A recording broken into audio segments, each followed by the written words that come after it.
Good morning, everyone. This is Don V with Truth Be Told. A couple news reports I'd like to bring before you this morning, but before we move to those, please remember to subscribe. Over 90% of the people who watch my videos are not subscribers. Doesn't cost anything. It's completely free. Okay, moving on to the first story here is Biden administration pays $3 million every day not to build the border wall. Now, this is just absolutely, totally insane. Congress, President Trump was signed in and paid for this wall in advance. And Slow Joe just doesn't want to make it so. Okay, the Biden administration is spending around $3 million daily to not finish construction on the southern border wall, Republican Oklahoma Senator James Lankford said Wednesday. Around $2 billion, that's a lot of money, in taxpayer dollars have been wasted on paying DOD contractors to not build the border wall since January 20th. Yeah, they're just standing around and guarding their equipment. It's increasing by at least $3 million daily, according to Lankford. Former President 45 allocated $10 billion to the DOD for border wall construction, and the Biden administration had spent about $2 billion on suspension and termination costs paid to contractors. The Biden administration is paying contractors at least $3 million per day to guard steel, concrete, and other materials in the desert, Lankford said in a report. Former President 45 allocated $10 billion to the DOD for border wall construction, and the Biden administration had spent about $2 billion in suspension and termination costs paid to contractors, according to Lankford. You know what I think? I think that Biden should pay for this out of his own pocket. What do you think? Does everybody agree? I'd pay good money to make sure he paid. President Joe Biden. I can't believe I said that in front of his name. Slow Joe ended the federal emergency declaration at the border and stopped construction for a 60-day assessment of the need for additional barriers in January, though the Department of Homeland Security had not released the findings, according to Lankford. The Biden administration also proposed canceling all border funds not already committed to projects in 2021 and the administration's 2022 budget request to Congress. The Biden administration is setting money on fire while our border burns. Former CBP acting commissioner and Heritage Foundation visiting fellow Mark Morgan and former DHS acting deputy chief of staff and Heritage Founding senior research fellow Laura Reyes said in a joint statement provided to the Daily Caller News Foundation. We have seen 4 months in a row of 173,000 plus apprehensions at the border. A historic crisis, and yet this administration is actively refusing not only to do its constitutionally mandated job and secure the border, but to spend the money lawfully authorized by Congress for the purpose of securing the border, Morgan and Reyes added. Border officials encountered nearly 190,000 migrants at the southern border in June, though 103,000 of those were rapidly expelled from the U.S. under Trump-era Public Health Order Title 42, according to Customs and Border Protection. Oh, this guy. Jeez. All right, moving on. On the second news, it says 3 countries on Earth declined the COVID jab. All 3 of their presidents are now dead. Black hats are working hard, aren't they? Breitbart says jobless claims unexpectedly jumped from 51,000 to 419,000. Well, when they're giving them, $300 to $400 a month per child, these people don't have to work. New claims for unemployment benefits soared by 51,000 and 419,000 for the week ended July 17th, the Department of Labor said Thursday. Economists had a forecast 350,000 new claims, a decline of 10,000 from previous week's initial estimate of 360,000. The estimate was revised up to 368,000. The 4-week moving average, which smooths out week-to-week volatility and is considered by many to be more reliable gauge of the health and labor market, rose by 750 to 385 to 50. Continuing claims which are reported with the week's delay fell 999 to 3,236,000. Federal government last year launched new programs that provide benefits to people not eligible for traditional unemployment benefits.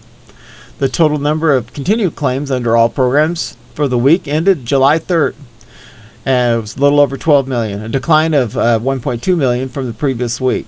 In around 24 states, most led by Republican governors or with GOP-controlled state legislators, have brought the federal enhancement to state unemployment benefits to an early end. The enhancement paid an extra $300 a week in benefits, which priced many workers out of the labor market by paying them more not to work than they earned than working in the rest of the country. The enhancements will expire in September. Federal courts in Maryland and Indiana ordered the state governments to continue paying an extra $300, undermining efforts to repair the labor market before the nationwide end. It is a stark reminder of the outsized role judges have in curtailing democratic control of the government in our troubled times.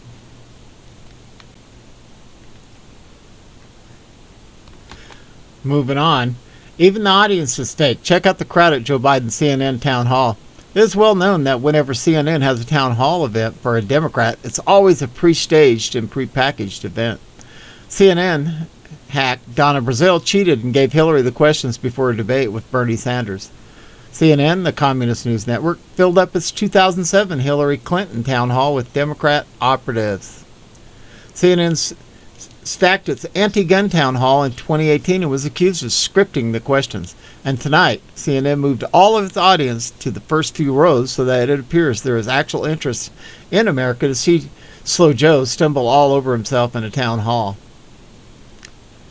Even the audience is fake. Check out the crowd at Joe Biden's CNN Town Center. Look at this. This is a joke. Moving on. It says, hey, mainstream media, Democrat surveillance abuse in the U.S. is way worse than Hungary. Do you care? No, because they're the problem right now.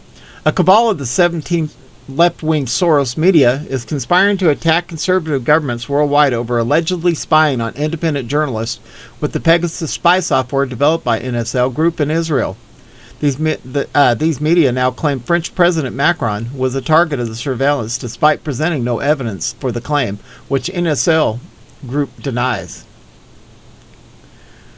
Writing on about Hungary, Hungarian government spokesman Zoltán Kovács pointed out that Hungary's spying laws are some of the strictest and far exceed the oversight over Democrats spying on the U.S. For example, Kovács pointed out that in Hungary, secret security activities that invade privacy must always be approved by an external official, an appointed judge in criminal cases, or the Minister of Justice in matters of intelligence or counterintelligence. This stands in stark contrast to the mass gathering of data by the NSA as revealed by whistleblower Edward Snowden. For example, testifying before the U.S. Senate Select Intelligence Committee on March 12, 2013, Director of National Intelligence James Clapper was asked, does the NSA collect any type of data at all on millions or hundreds of millions of Americans? Clapper answered, no, sir, not wittingly. This was later proven to be untrue. Clapper has never been held to account for lying to the Senate. That's coming. Kovács also noted the secret security activities that invade privacy must always be approved by an external official, an appointed judge in criminal cases, or the Minister of Justice in matters of intelligence or counterintelligence. These activities always require individual authorization and must meet strict criteria of efficiency, necessity, and proportionality. The corresponding U.S. authority for spying on U.S. citizens would be the FISA court, which has been shown to have been repeatedly authorized spying on the Trump campaign and presidency based on the bogus Clinton DNC finance Steele dossier. National security services in Hungary are supervised by the National Assembly of National Security Committee, which can only be led by an opposition MP, Kovács wrote. In the U.S. Congress, the House Permanent Select Committee on Intelligence is chaired by Representative Adam Schiff, who is notorious as a partisan actor for the ruling Democrats and never hesitates to abuse his office for explicitly partisan purposes. The U.S. Senate Select Committee on Intelligence is also chaired by Democrat Mark Warner of Virginia. Kovacs also notes that in Hungary, the personnel of secret services may not conduct investigations and are forbidden from employing coercive measures. This also stands in a stark contrast to the U.S., where FBI investigators Andrew McCabe and Peter Strzok conspired to entrap the National Security Advisor General Mike Flynn in orders of the FBI head, James Comey.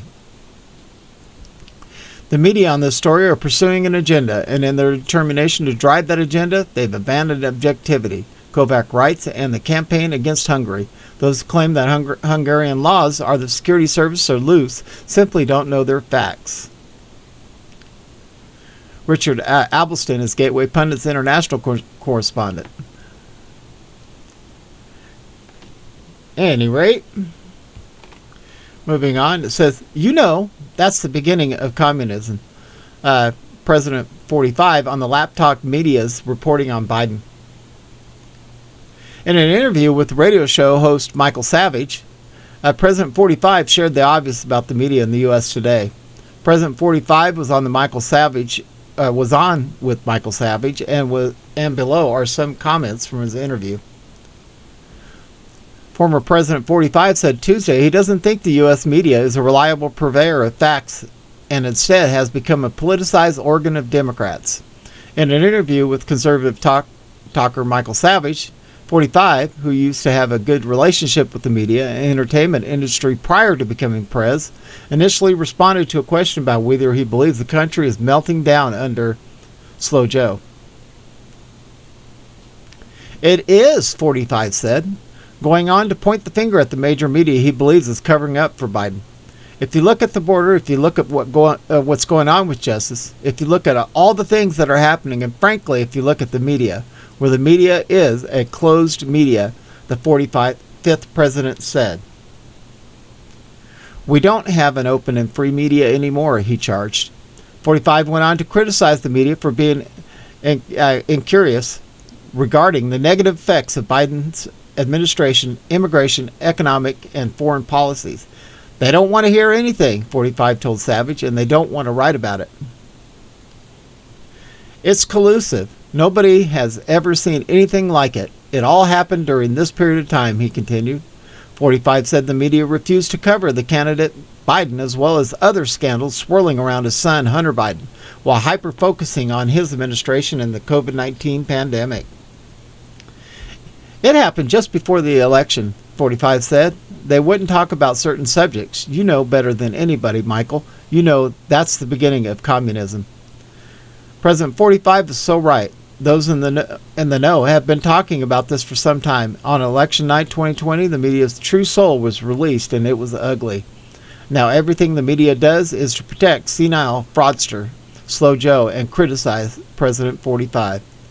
We too believe that the media today is as biased as the media under communist regime. Exactly.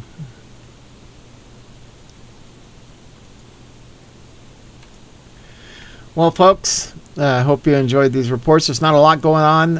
If some better stuff comes on, I'll be sure to bring it before you.